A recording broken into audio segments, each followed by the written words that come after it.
సమరం వినియోగి ప్రేక్షకులకు సాదరంగా ఆహ్వానం తెలియజేస్తూ ఈరోజు మనం చర్చించవలసిన విషయం విమానయానం.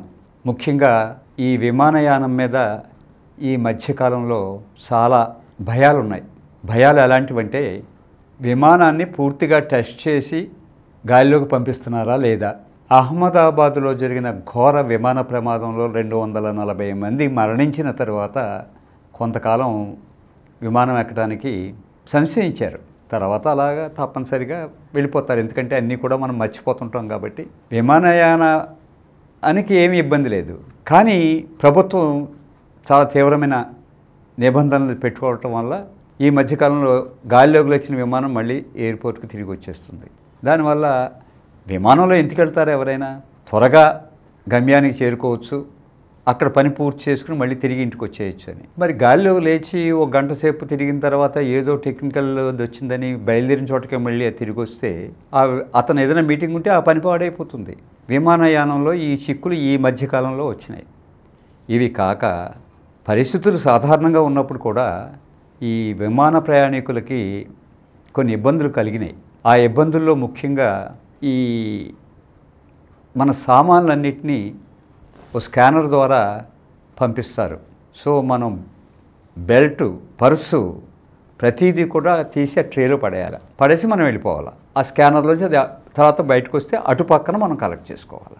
ఈ రకంగా చేస్తున్నప్పుడు అక్కడ ఎవరైనా ఏదైనా చేయడానికి అవకాశం ఉంది. ఈ మధ్యనే విదేశాల్లో చోట అక్కడ సెక్యూరిటీ గార్డ్ మంచి ఖరీదైన వాచ్, రోలెక్స్ లాంటి వాచ్ని తీసుకుని జేబులో వేసుకున్నాడు. అది మిస్ అయిందని ఆ అవతల పక్క అతను గమనించాడు, అడిగాడు, ఎందుకు మిస్ అవుద్ది? ట్రే వచ్చింది కదా, ట్రేలో అన్నీ ఉన్నప్పుడు అది ఎందుకు మిస్ అవుతుందని వాళ్ళు అన్నారు. అయినప్పటికీ అతను కంప్లైంట్ చేశాడు. కంప్లైంట్ చేస్తే అక్కడ ఉన్న సర్వైలెన్స్ కెమెరాల్లో ఈ హస్తలాఘవం, ఆ సెక్యూరిటీ గార్డ్ హస్తలాఘవం తెలిసింది. ఇది ఒకటే కాదు, మరొకటి ఏంటంటే మన బ్యాగేజ్, క్యాబిన్ బ్యాగేజ్ మనం కూడా తీసుకెళ్తాం, బట్ లగేజ్లో పడేసే బ్యాగేజ్ని తీసుకెళ్తే అది కన్వేయర్ బెల్ట్ మీద వెళ్ళిపోతుంది ఎక్కడికో. అక్కడ ఎవరో తీసుకెళ్ళి మరొక ట్రాలీలో వేసుకుంటారు. ఆ ట్రాలీ విమానం దగ్గరికి వెళ్తుంది. విమానం నుంచి ఆ ట్రాలీలో ఉన్న బ్యాగులన్నీ కూడా విమానంలోకి ఎక్కిస్తారు. విమానంలో ఒకటి కూర్చుని అందుకుని అవన్నీ పేరుస్తాడు. అతను చాలా సీక్రెట్గా విమానంలో కూర్చుని ఉన్నాడు కాబట్టి అతను ఏం చేస్తున్నాడంటే, సాధారణంగా ఈ స్కై బ్యాగ్స్ కానీ ఈ ట్రాలీ బ్యాగ్స్ కానీ గుడ్డతో చేయబడినవి ఉంటాయి కాబట్టి, జిప్తో ఉంటాయి కాబట్టి మెల్లిగా మిడిల్ చేసి చేయి లోపల పెట్టి డబ్బు అవి ఏమన్నా ఉంటే అవి దొంగతనం చేస్తున్న విషయాలు కూడా మన ఇండియాలో కూడా జరిగినాయి. సో విమానయానంలో ఏముంటుంది? అంత క్లాసిక్ పీపుల్ వస్తారంటే విమానంలో కూడా పొద్దుటి విమానంలో వచ్చి ఒక సిటీలో దొంగతనం చేసి రాత్రికి ఇంకో సిటీకి వెళ్ళిపోయే దొంగలు ఉన్నారు. సో ఆ దొంగల్ని పట్టేవాళ్ళు ఎవరు లేరు. ఇది అండర్ క్యారేజ్లో పెట్టిన లగేజ్ గురించి మాట్లాడుతుంటే క్యాబిన్ లగేజ్లో కూడా ఇటువంటివే జరిగినాయి. ఈ మధ్య ఒక మహిళ విదేశాలకు ప్రయాణం చేస్తూ క్యాబిన్ లగేజ్ బ్యాగ్ని తను ఎక్కడ కూర్చుందో అక్కడే పెట్టబోతే అక్కడ ఖాళీ లేకపోతే ఎయిర్ హోస్టెస్ ఇంకో చోట ఎక్కడో పెట్టమంది. అలాగే పెట్టారు. పెట్టిన తర్వాత ఆవిడ లగేజ్ తీసుకున్న తర్వాత, బ్యాగ్ తీసుకున్న తర్వాత ఆ బ్యాగ్లో కొన్ని వస్తువులు చోరీ అయినాయని కంప్లైంట్ చేసింది. చేస్తే వాళ్ళు